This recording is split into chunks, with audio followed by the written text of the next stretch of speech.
7 days battles, 25th June to 27th June, 1862. The Peninsula Campaign. Union General McClellan was certain that his Urbanna plan to attack from the south by his half of the Army of the Potomac against the defenses of Richmond would hasten victory. Lincoln was already mad at McClellan for his slow pace of operations and had relieved him of his command in chief of all armies on 11 March 1862. McClellan ordered the Urbanna plan on 31 March 1862.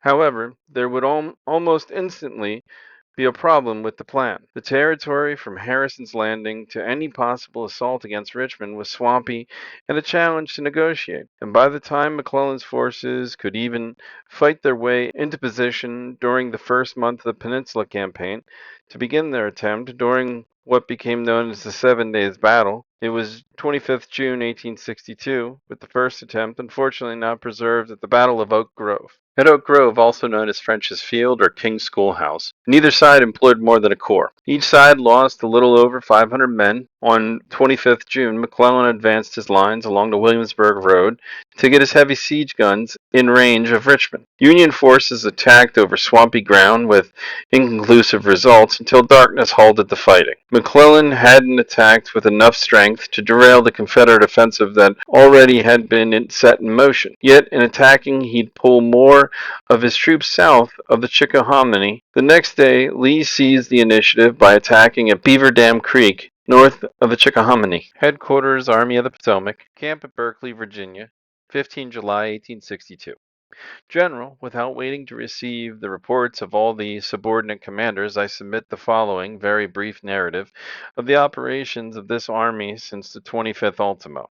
On the 24th of June, I received information that appeared entitled to some credit that General Jackson was at Frederick's Hall with his entire force consisting of his own division with those of Ewell and Whiting, and that his intention was to attack our right flank and rear in order to cut off our communications with the White House and throw the right wing of the army into the Chickahominy. Fortunately, I had a few days before provided against this contingency by ordering a number of transports to the James River loaded with commissary, quartermaster, and ordnance supplies.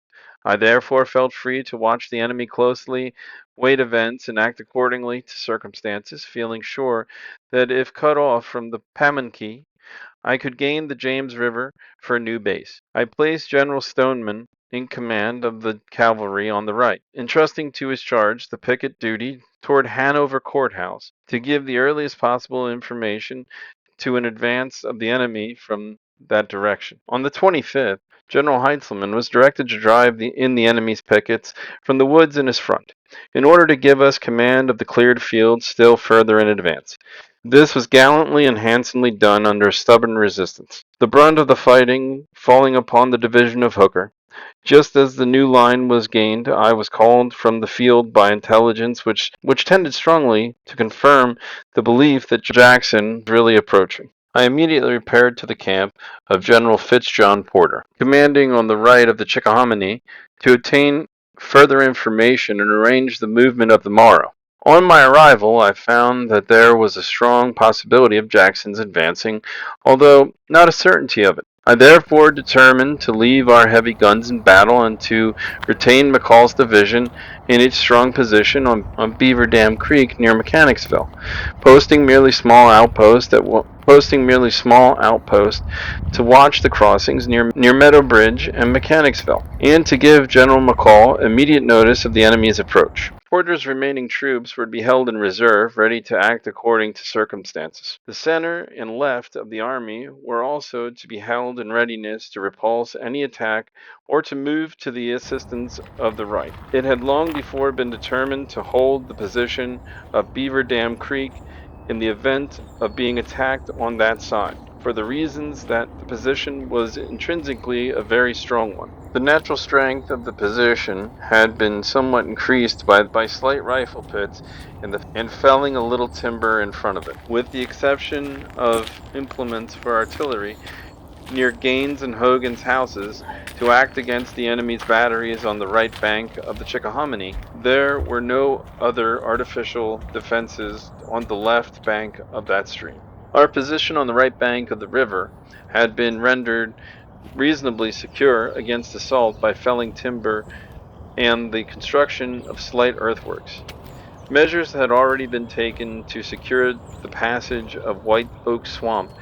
The right wing, under the command of General Fitzjohn Porter, consisted of the divisions of Morrell, Sykes, and McCall, with a large part of the cavalry reserve. He had 10 heavy guns in battery along the banks of the Chickahominy. Such was the state of affairs on the morning of 26 June.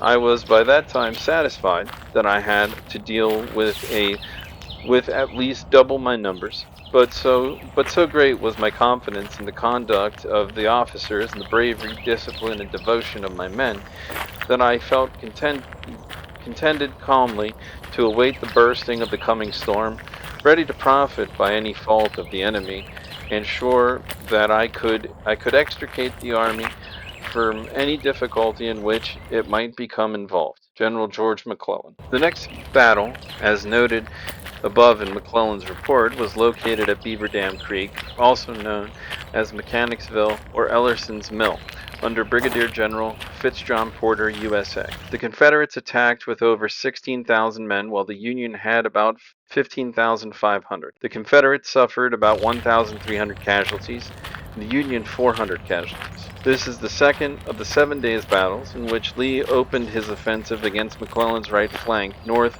of the Chickahominy River. The plan was for A.P. Hill to pin John Fitz Porter's front while Stonewall Jackson swung around the Union rear. But confusion reigned. Jackson was late, and as the days slipped away, it looked like surprise was going to be lost. A.P. Hill went ahead and attacked with his division, reinforced by one of D.H. Hill's brigades. The attack was across a wide, marshy creek, and the Union troops slaughtered the attackers, who kept coming in a series of futile assaults. Finally, Jackson's Shenandoah veterans appeared, and McClellan's cautious nature asserted itself. Convinced he was outnumbered 2-1, he ordered Porter to fall back behind Boatswain Creek, just beyond Gaines' Mill. McClellan continued his report of the Peninsula Campaign. Quote, "No other course was open to me, for my information in regards to the movements of the enemy was too meager to enable me to take a decided course. I had not long to wait. During the afternoon of the 26th, the enemy crossed in several columns in the vicinity of Mechanicsville and Meadow Bridge, and attacked McCall in his position at Beaver Dam Creek.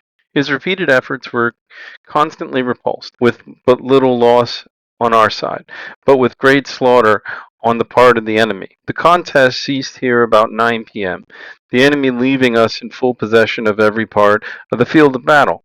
During the action, McCall was supported by the brigades of Martindale and Griffin of the division of Morrell. While this was going on, there were some sharp affairs of pickets on the center and left, but nothing of a serious nature. By this time, I had certain information that Jackson was rapidly advancing in strong force from Hanover Courthouse. That his advance guard had probably participated in the Battle of Beaver Dam Creek. This rendered that position untenable. I therefore determined still further to concentrate the army by withdrawing Porter's command to a position near Gaines' Mill, where he could rest both his flanks on the Chickahominy and cover the most important bridges over that stream. The wagons and heavy guns were withdrawn during the night, the troops falling back to their new position early in the morning.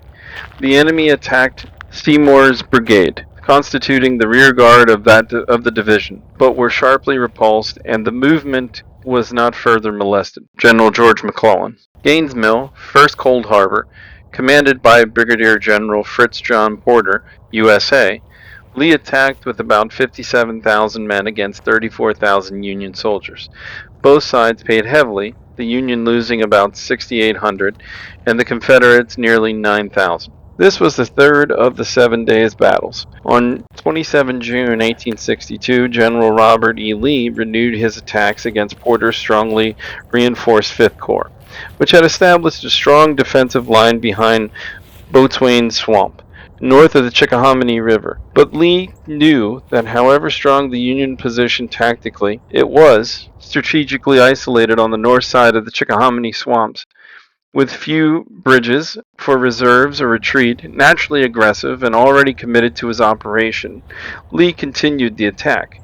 Porter's men held fast for 5 hours of the afternoon against disjointed Confederate attacks, inflicting heavy casualties. At dusk, the Confederates finally mounted a coordinated assault that broke Porter's line and drove his soldiers back toward the river. John Bell Hood's Texan and Evander Law's Alabaman showed their guts by charging straight through the Union position and only firing once they had broken the line. Previous attacks had all lost momentum when the soldiers paused to fire back at the defenders, and in the ensuing firefights, the defenders had all the advantages. The weight and speed of the three-brigade charge George Pickett's Virginians were in support sent the Union line reeling, and many prisoners were taken. McClellan had to order a withdrawal across the Chickahominy River, and that also meant he had to give up his base at White House, switching from the York to the James. And with McClellan rattled, it was almost guaranteed that he would fall back toward that base. Lee had gotten what he wanted. McClellan's pressure on Richmond was over, and it remained to see if Lee could trap the Army of the Potomac. McClellan's report to Washington continues. In the course of the morning of the 27th, I received intelligence that Longstreet's corps was at Mechanicsville, ready to move down on either bank of the Chickahominy according to circumstances. This intelligence and many threatening movements of the enemy on various parts of the center and left placed a limit to the amount of the reinforcements available for the support of Porter. Under the circumstances, it was impossible to withdraw him to the right bank of the Chickahominy by daylight. The enemy were so close upon him that the attempt would have ensured the loss of a large portion of his corps, and in any event, the abandonment of his position at that time would have placed our right flank and rear at the mercy of the enemy. It was necessary to fight him where we stood, to hold our position at any cost until night, and in the meantime to perfect our arrangements for the change of base to the James River. In the report of General Porter will be found a detailed description of the field of battle at Gaines' Mill, and the circumstances of that eventful contest, credible alike to the energy of the enemy and the desperate valor of the comparatively small band that repelled the attacks of his enormous masses. It will suffice for the purpose of this report to state that the action commenced about 3 p.m., and that during the afternoon I ordered up the division of Slocum to the support of Porter, and soon after the brigades of French and Magar of Richardson's division. The latter was not engaged. At a later period, 2 brigades of Peck's division were ordered forward, but as their services were not needed, they did not cross the Chickahominy. The contest continued with varying of fortunes until dark, when the enemy discontinued his attack. During the night, the final withdrawal of the right wing across the Chickahominy was completed without difficulty and without confusion. I am, General, very respectfully your obedient servant, G.E.O.B. McClellan. Note: there would be 4 more battles in the 7 days' battles of the Peninsula Campaign. However, after the retreat had been completed, it would not take long for President Abraham Lincoln to vent his frustration and the demoralization of the public in the North, with McClellan's plan and ineptitude to carry it out, was heavy on his mind. Thank you for watching our video. Please consider liking it and subscribing to the channel. And if you have any suggestions for future videos, please leave those in the comments section. We'll work on getting them out to you as soon as possible.